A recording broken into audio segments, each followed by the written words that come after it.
Hello, everyone. This is Amanda Santos from the Amanda Santos BR channel. If you're new here, welcome. I'm a Brazilian living in the Canary Islands, and I share my adventures around the world with you. And if you've been following the channel, thank you so much for your ongoing support.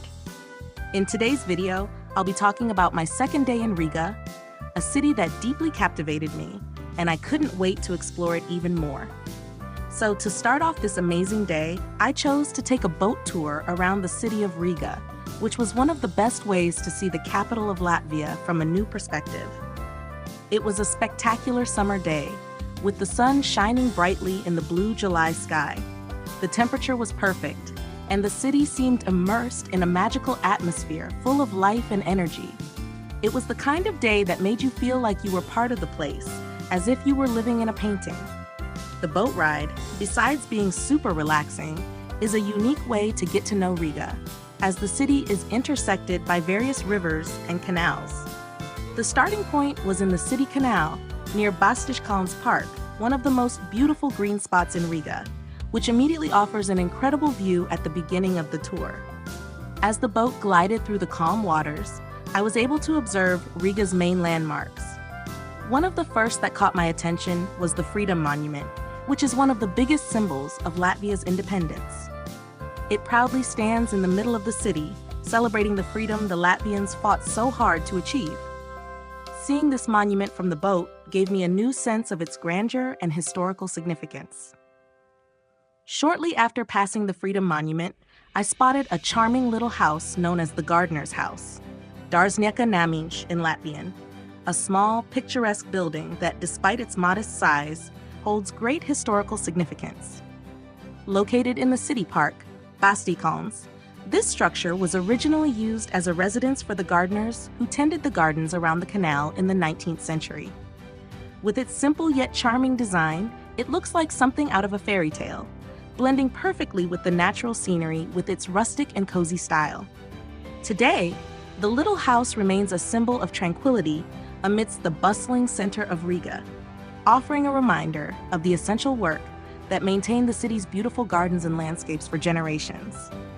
It's an almost secret spot that many visitors pass by unnoticed, but it captures the essence of Riga's quiet charm, blending nature and history in harmony. As the boat tour continued, we passed by Riga's Central Market, an iconic place and one of the largest markets in Europe. I could see the impressive structure of the old Zeppelin hangars, which now house hundreds of local vendors. Seeing the market from the water was a unique experience, and it made me eager to get off and explore its colors, smells, and flavors. The boat then sailed along the Daugava River, the main river that runs through Riga, and the city skyline was something that truly amazed me. The contrasts between the modern and the historic are very evident. On one side, you see the contemporary skyline with gleaming glass buildings, while on the other, the ancient towers of churches and the Gothic architecture of the Old Town stand out. Speaking of which, Riga's Old Town, or Vec Riga, was one of the highlights of the tour. From the river, you can see the famous towers of Riga Cathedral, St. Peter's Church, and several other historical buildings that make up the medieval center of the city.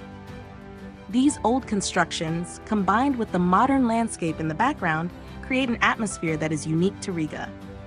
We also passed by the National Library of Latvia, a super modern and impressive building that stands out in the landscape with its bold yet elegant design.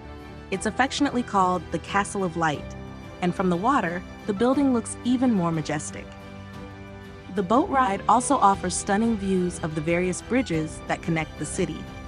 One of the most impressive is the Akmens Bridge, an important symbol of Riga that connects the old town to the modern side of the city. Passing under this bridge and watching the city unfold around us was a magical experience. Riga's beauty is even more enhanced in the summer, when the streets are full of life, people enjoy the pleasant weather, and the vibrant colors of the gardens and parks along the canals make everything even more charming. The feeling of being on the boat, surrounded by so much history and modernity at the same time, made me fall even more in love with this city. Riga truly surprised me in every way. It's a city that blends the old and the new so fluidly and harmoniously.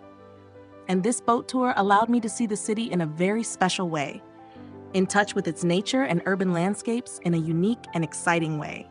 If you come to Riga, I highly recommend this boat tour, especially in the summer.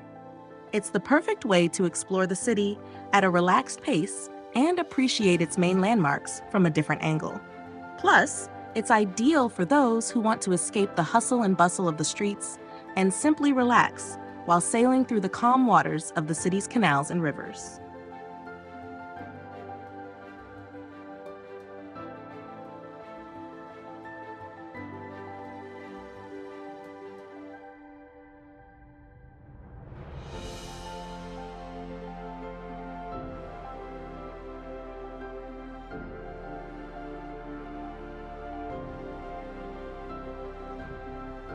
After the boat tour, I decided to explore the sunny streets of Riga on foot.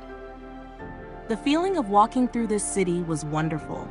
At every corner, I felt as if I were in a movie set, and that's not just a metaphor. Literally, there was a film production shooting in one of the most beautiful parts of the city. The imposing buildings around, with their richly detailed facades, created a perfect backdrop for the filming. Riga truly looks like it's straight out of a fairy tale, with its mix of architectural styles and an atmosphere that transports us through time. I passed by the Freedom Monument again, one of the greatest symbols of the country's independence, which always impresses me with its grandeur and historical significance. With the monument behind me, I headed towards the majestic Riga Opera House. As I approached, I was even more fascinated by its classical and grand architecture, reflecting the city's rich cultural tradition. The Opera House is undoubtedly one of Riga's highlights, both visually and artistically, being the heart of Latvian cultural life. The imposing Riga Opera House, with its majestic and classical architecture, beautiful and grand, the building stood out in the scene, further enhancing the cultural and historical atmosphere of the city. The Latvian National Opera is not only known for its high-level opera and ballet performances, but also for its architectural elegance, being one of the most prestigious buildings in Riga.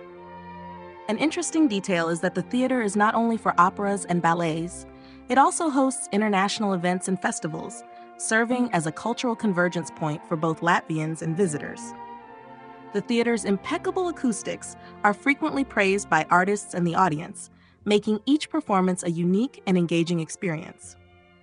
I came across a curious and charming statue, that of the former mayor George Armitstead, alongside his wife Cecile and their loyal little dog. Armitstead was an important figure in the city's history, serving as mayor from 1901 to 1912, a period during which Riga underwent significant urban development. And as a popular tradition in Latvia, many believe that rubbing the snout of animals on statues brings good luck. I couldn't resist and, of course, rubbed the little dog's snout, taking part in this local custom that adds a touch of luck and affection to Riga's historic streets. I also found a charming bridge adorned with a profusion of padlocks, each with a story to tell. This tradition of placing padlocks on bridges to symbolize love and commitment is quite common in many cities around the world, and Riga is no exception. Passionate couples attach their padlocks to the bridge's railings and throw the key into the river below as a gesture to eternalize their bond. The bridge in Riga was covered in padlocks of different sizes and shapes, creating a spontaneous artistic installation that adds a romantic touch to the surroundings. It's a beautiful and symbolic way to celebrate love and leave a lasting mark in a special place. After exploring the city, I looked for a place to eat and came across an Israeli restaurant that caught my attention.